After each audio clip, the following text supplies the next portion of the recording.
महाराजगंज क्षेत्र के भगवानपुर थाना क्षेत्र में छठी घाट वैष्णव संप्रदाय से जुड़े चर्चित संत टुकरदास की छठी पुण्यतिथि पर 25 जनवरी 2026 को ग्रामीणों ने परंपरानुसार भव्य भंडारे का आयोजन किया। स्थानीय लोग संत टुकरदास को मात्र एक संत ही नहीं बल्कि भगवान के समान मानते हैं।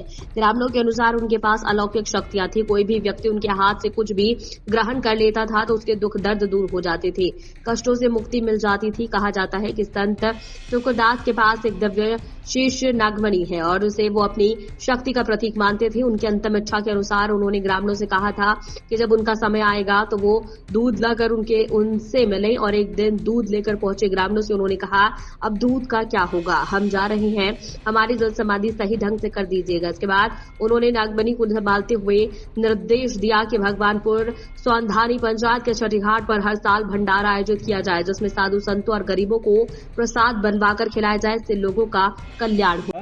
आज बाबा का पुण्यतिथि मनाया जा रहा है और इस उम्र में जो है कि आप घर को त्याग कर दिए, अपने समाज को त्याग कर दिए, क्या कारण था? देखिए, इसमें कोई कारण नहीं है। अगर आप प्रकृति के अगर करीब जाना चाहते हैं तो बहुत कुछ को छोड़ना पड़ेगा। आप जितनी भौतिक चीज़ें देख रहे हैं, जो दिख रहा है, जिसका निर्माण हुआ है उसका एक दिन विनाश होगा, लेकिन इस संसार में आपके विचार का विनाश नहीं हो सकता।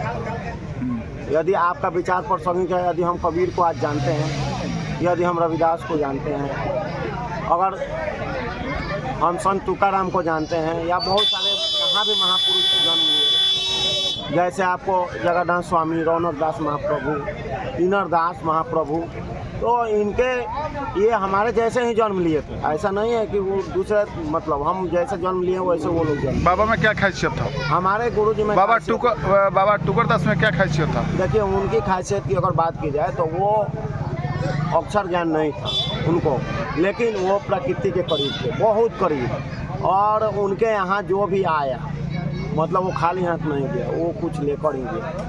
अगर आप दिन भर में 3 बार आएंगे तो 3 बार प्रसाद। क्या मरने के दिन वो तो अपना प्राण जब त्याग रहे थे उस समय बताए थे? नहीं, क्या बोले कि हमसे बोले कि देखो, हम तुमको जो चीज़ देकर जा रहे हैं, किसी को मैंने हराने के लिए इसका प्रयोग मत करना। अच्छा। मतलब जो भी लोग आए उसका जन कल्याण में पूरी ताकत लगा देंगे। एजुकेशन कहाँ तक है? देखिए, हमारी एजुकेशन की बात की जाए तो मैं मास्टर हूँ पॉलिटिकल साइंस में, मास्टर हूँ मास कम्युनिकेशन एंड जर्नलिज्म केंद्रीय विश्वविद्यालय हरियाणा से, और 1 साल का मैं कोर्स करके छोड़ दिया MA इन एजुकेशन। मैंने आपका नाम? मेरा नाम नागमणि हुआ। के बारे में क्या जानते हैं और क्या बाबा के अंदर क्या ऐसा गुण था? ऐसा तो हम आज तक संत न देखें, ऐसा संत तो हम देखबे न कहीं होश पाते जी, जैसन बाबा रहन जी। बाबा यहाँ आईनी तो यहाँ हमने सुन के भैल दे भाई टुकर बाबा आयल बनी, टुकर बाबा आयल बनी।